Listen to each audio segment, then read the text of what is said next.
हमारी जो बड़ी कौम है, हमारे जाट भाई,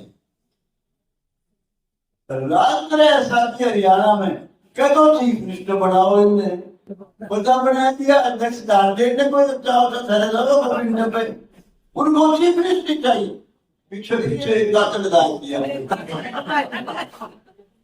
तो माफ करियो ये, और तो उसके भी सौदा लटके तो उसने भी तो पड़ेगा, गड़बड़ तो हुई है, लोगों ने की है, तेरे सट्टे बाजार ने भी किए और एक दिन बोलने भी गए, बड़ी गर्म दोस्ती से मिला, मैं तो जी सुभाष क्यों बोलने की करूंगा कांग्रेस में। देखिए मेरा कॉन्फिडेंस इस बात को धर्मपाल मलिक ने, वो कहता है गौतम साहब आपका कदम क्या बयान, हमारे को चाहिए सिर्फ चीफ मिनिस्ट्री, हम अध्यक्ष प्रदेश में नहीं कुछ समझते कुछ भी। तो मैंने उस वक्त भी बयान दिया था कि गरीब वाला बयान जब सजेगा जब आप आओगे, और मैं आया, मैं बोला अरे भाई मेरी मदद कर दे भाई, पूरे सरपंच बड़े गांव का, तो बोला बड़ी मुश्किल है, शामिल हुए हो भाई, आपका बहुत बहुत धन्यवाद, बहुत बहुत धन्यवाद।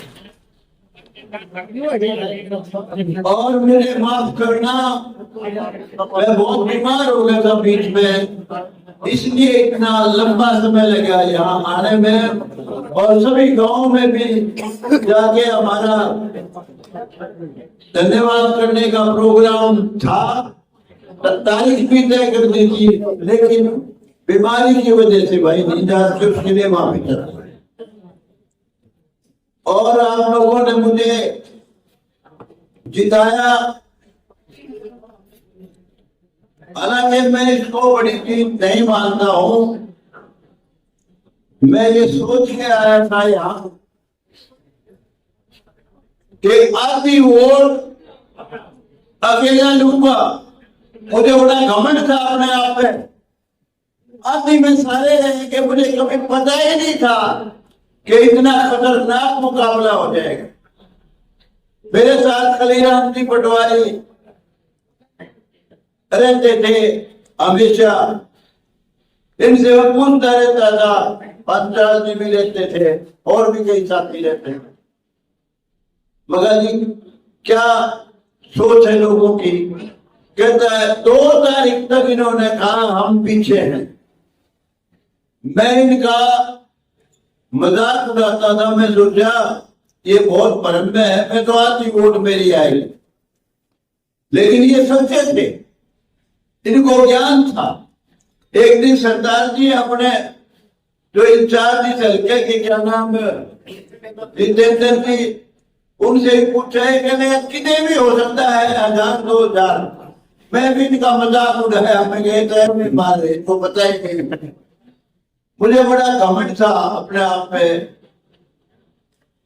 लेकिन 3 तारीख को मैंने खलीराम जी से फिर पूछा, मैं कहा खलीराम जी अब तो अंत आ गया, जिसकी हवा बढ़नी थी घटनी थी वो तो घट चुकी बढ़ चुकी, अब मैं क्या बताओ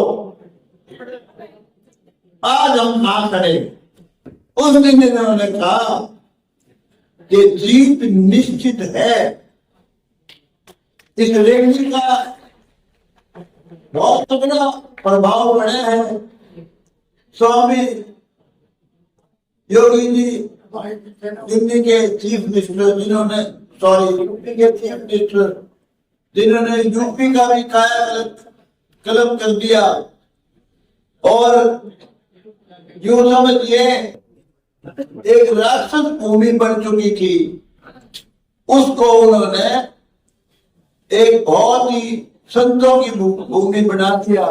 वो यहाँ आए थे, उनके चरण जब पड़े थे, मैंने कहा था उसी समय, मैं कहा योगी जी आपके चरण आज हमारे शहीदों में पड़े, जीत तो निश्चित है। और मैंने ये भी कहा था आपके चरण हरियाणा में भी पड़े हैं, लगा हरियाणा में भी जीत निश्चित है, हार का सवाल पैदा नहीं। जो मुझे कलीराम जी ने कहा था 3 तारीख को, इन्हें जीत बताई थी, पर यह भी कहा था साथ ही साथ कि 5,000 से ऊपर की नीचे नीचे की, जो इनको जानकारी थी सही मायनों में। असल में जो हमारी लड़ाई थी,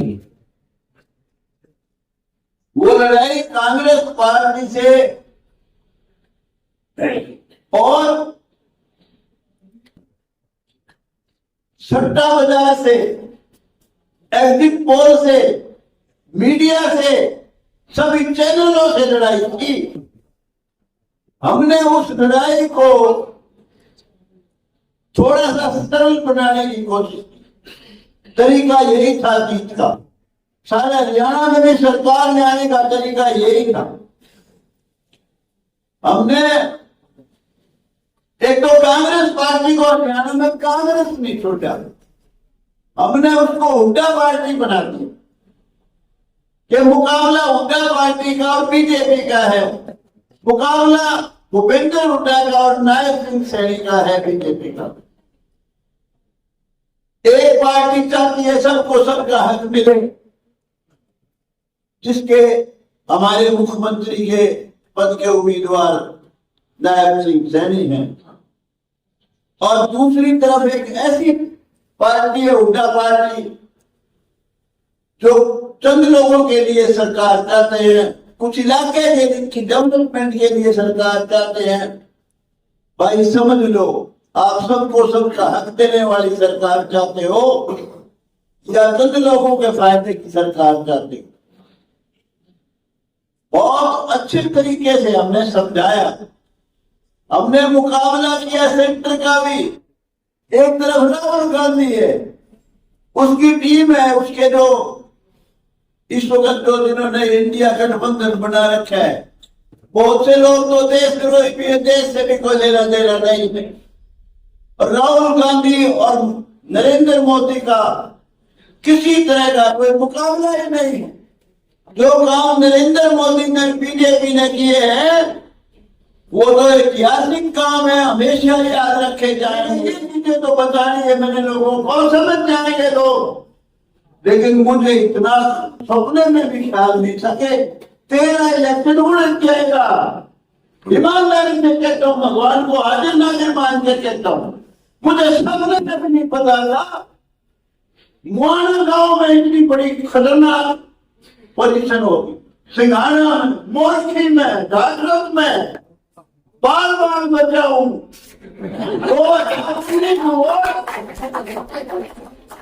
2019 वोट अगर इधर से उधर हो जाते, 4,37 की जीत थी, मैं तो हार गया था।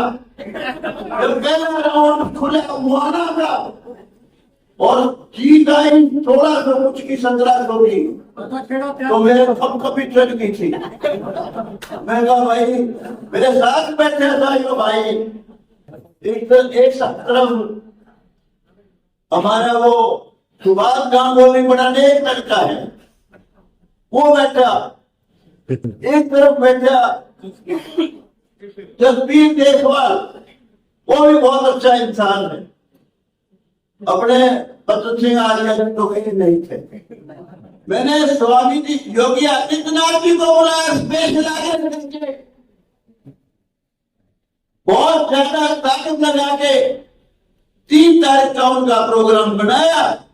मैं ये कह रहा में योगी जी जरूरत तो आपकी मुझे है, कैप्टन के लिए तो मैं बचेगा, मुझे पता नहीं था कैप्टन के बेटे को मारेंगे लोग। कैप्टन वैसे नहीं आ रहा है। बीजेपी कम से कम 7 से 14 तक सीट हारी है, सिर्फ सट्टा बाजार की पोल के कारण। मैंने हुड्डा सिंह साहब को कहा था, हुड्डा सिंह मैं कहा ये ईवीएम को दोष दे, आप सारी बात जानते हो, ये 37 आपकी सीट आई है सिर्फ कट्टा उधार हो गए टिप्पोर। मैं तो शुरू से जानता था हर सूरत में बीजेपी जीतेगी, हरा ही नहीं सकता कोई भी। एक तरफ छत्तीस बरादरी की सरकार बनती हो, एक तरफ चंद लोगों के भले की सरकार बनती हो। मैं कहा लोग पागल नहीं है, समझे। और भगवान गलती कराता है। मैंने हुड्डा साहब को 7 बेटे खाना खा रहे थे।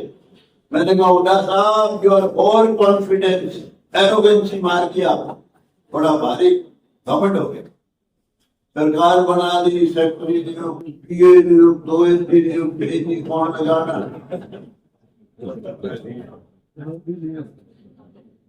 लेकिन मुझे तो 1% भी दिमाग में नहीं थी। मैंने कहा हुड्डा साहब उतना एरोगेंसी सीट बताई है कि इनमें गड़बड़ हुई है।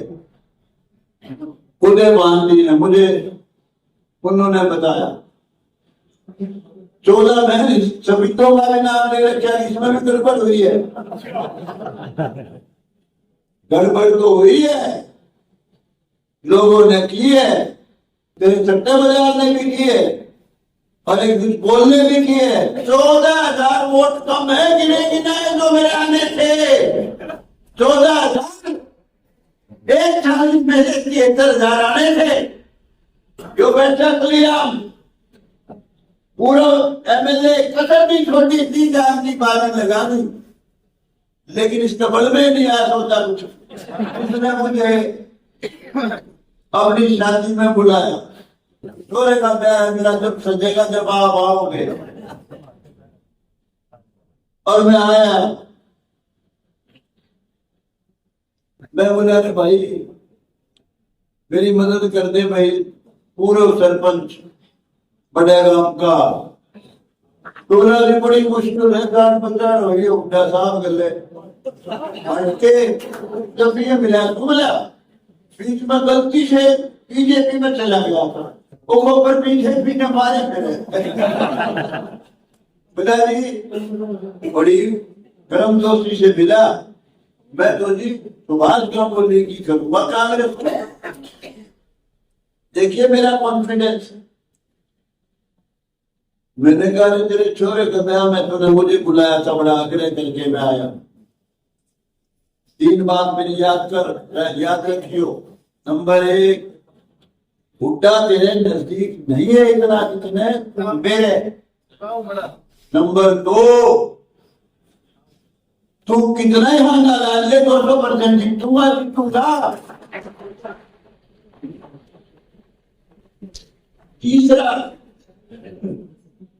तीसरा मैंने कहा किसी सूरत में भी हुड्डा मुख्यमंत्री नहीं बनेगा, नायब से नहीं बनेगा। उसको मैंने कही, लेकिन भगवान जाने किसका पेट भी रहता ऊपर। और ऐसा उग्रवादी होके इलेक्शन लड़ा, ऐसा उग्रवादी होके दिवाली कटा स्वीकार कर, पता ही नहीं था काफिर है। मगर खट्टर साहब ने सारा काम ऐसा कर दिया। मगर प्रचार जो हमारे जैसे लोग हैं विरोध में, मैं तो विरोध नहीं था उनका, वो तो कहते ये है भाई कांग्रेस ने बना दो, पोर्टल ने पार दूंगा, परिवार पहचान पत्र ने खो दूंगा, ऑनलाइन बने दूंगा, सारे बालक थारे नामे में बैरिक में भी बने दूंगा। सारे बालक थारे का मतलब तो ये है यार भाई मेरे इतने बटे दूंगा, वो तो मैं कहूं। वो कहते चिंता ना करो, 50-25 घेर जो छोरा लुआए, मैरिज खत्म। तो एंटी इनकम्बेंसी बड़ी खतरनाक शुरू होगी खट्टर साहब के खिलाफ। और तो चेंज किया, जब नायब सैनी को बनाया था पार्टी का अध्यक्ष, जब भी कहा था पार्टी का बड़ा जबरदस्त फैसला, बका धनखड़ साहब और सुभाष बराड़ा एक भी आदमी नहीं जोड़ सके। धनखड़ साहब मेरा बुरा भी मान, मुझे एक शादी में मिली कि गौतम साहब आप तो मेरे खिलाफ हो। मैं कहा जी आपके खिलाफ नहीं हूं मैं, हमारी जो बड़ी कौम है, हमारे जाट भाई, रात में ऐसा कि हरियाणा में क्या तो चीफ मिनिस्टर बनाओ, इन्हें बता बना दिया अध्यक्ष कैंडिडेट ने, कोई चाहो तो खड़े लगा पे, उनको चीफ मिनिस्टर चाहिए। मेरी अप्रिशिएट की इस बात को धर्मपाल मलिक ने, वो कहता गौतम साहब आपका कदम क्या बयान, हमारे को चाहिए सिर्फ चीफ मिनिस्टर, हम अध्यक्ष में नहीं कुछ समझते कुछ नहीं। तो मैंने उस वक्त भी बयान दिया था कि गरीब आदमी में मैसेज गया है तगड़ा, सारा सैनिक समाज, सारा बैकवर्ड, सारा गरीब, एससी, पीसी, ब्राह्मण, सारे पंजाबी, यानी हर वर्ग में एक मैसेज, और समझदार हर जाति के आदमी में मैसेज गए। और जिस दिन चीफ मिनिस्टर बनाया उस दिन भी मैंने ये कहा था कि भाई अगली बार नायब सैनिक फिर मुख्यमंत्री बनेगा और बीजेपी की सरकार बनेगी। उनको पता ही नहीं था, उनकी हालत बताओ कौन सी थी, पूरे भी ठीक है इन्होंने। वो आपने कभी सुना हो एक जिराफ होता है ऊंचा जानवर,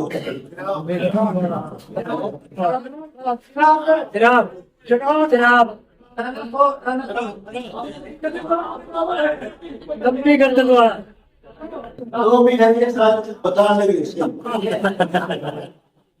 वो जिराफ जो है वो जा रहा था जंगल में, पीछे पीछे एक कातल डाल दिया,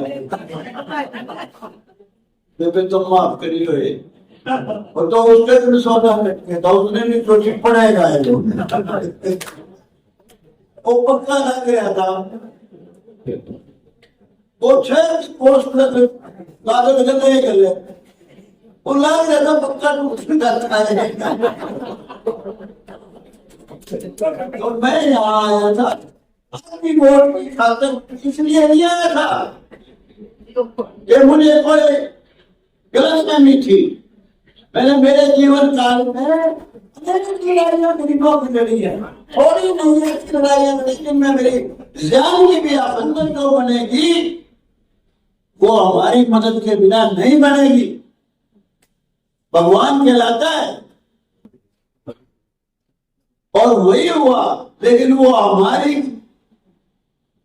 मदद की बजाय तुम्हारी मदद की होगी। भाई अब तो यूं नहीं रहेगा, ये नहीं कि वो कोई गुनाहगार है, मेरा टेम्परामेंट भी अच्छा नहीं है, पहले ही दिन बिगड़ गई और मैंने फैसला ले लिया तो किसी क्रम के भी उन्होंने बहुत कोशिश की, मंत्री भी बनाने की कोशिश की, 6 महीने के बाद मेरे बेटे को भी अंडरस्टैंडिंग भी, लेकिन मैंने कहा भाई मुंह करके भी इस तरफ नहीं, सोमवार की भाई। मैंने जब इंटरव्यू लिया था ज्वाइन करने से पहले कि पूछा था मगर दुष्यंत कैसा राज बनाना चाहता है, वो किसान वो और 36 बरादरी का बोला जी मैं 36 वाला बनाऊंगा, मतलब के बिरादरी को कौन सा ही बनाता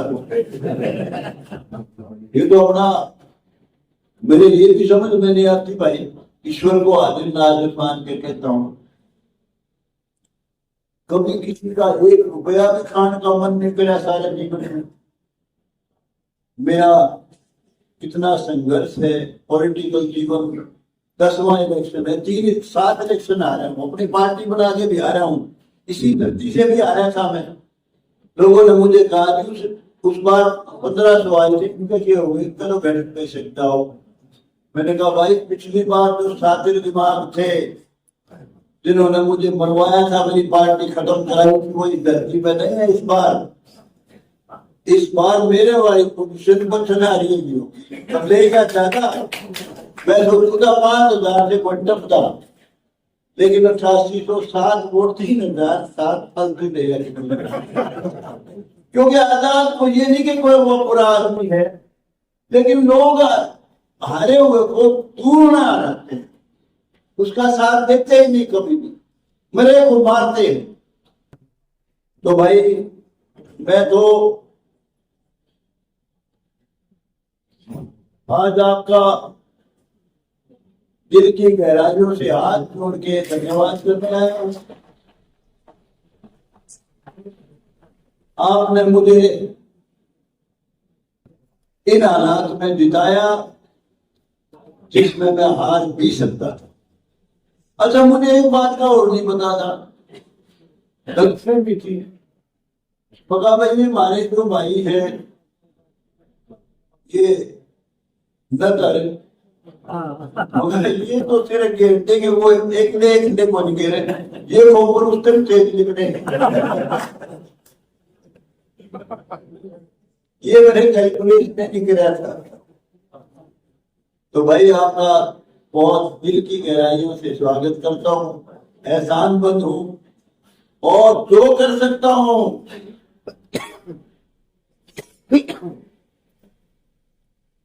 हर सूरत में करूंगा। 200%, 100%, कितने % लगा लो करूंगा, क्योंकि मेरे में वो आदत नहीं है जो बहुत एमएलए में है। मैं तो बिल्कुल ये फकीर तो पता नहीं कितने से ये उनसे भी ज्यादा कुछ ही नहीं सुन रहा हूं। किसी से तवक्को को नहीं रखता है, एक दिन पैसा किसी का खा जाऊं, कोई रिश्वत किसी से ना जीवन में खाई ना खाऊंगा, मरूंगा जब तक। जो जिसका भला कर सकता हूँ वह जरूर करूंगा।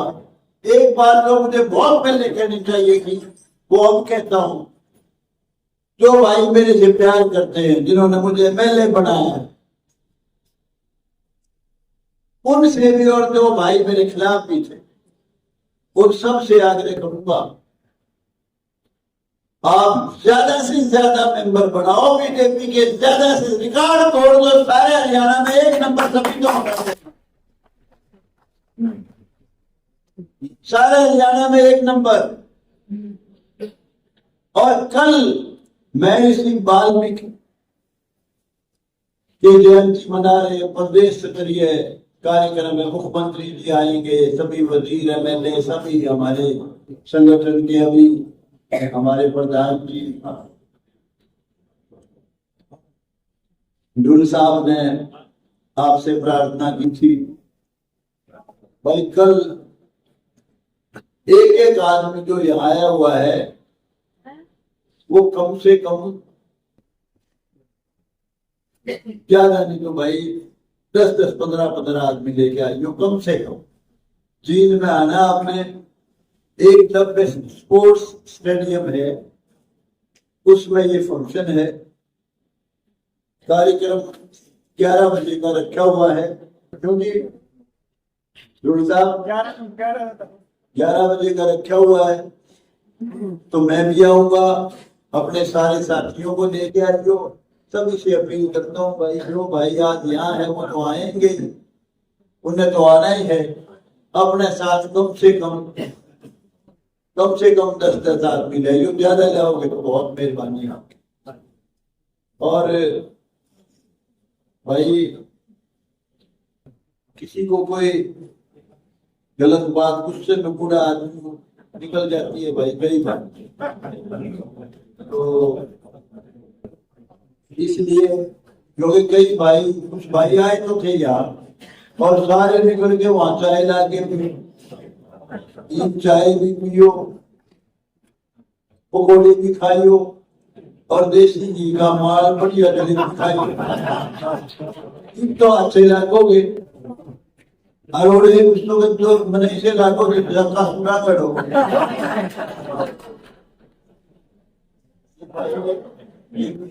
भाई जो है तो इनका एक इंटरव्यू दे दे, बोला भाई मेरे बके देगा, मैं तो पूरा बोला तो मेरी टीआरपी बन जाएगी।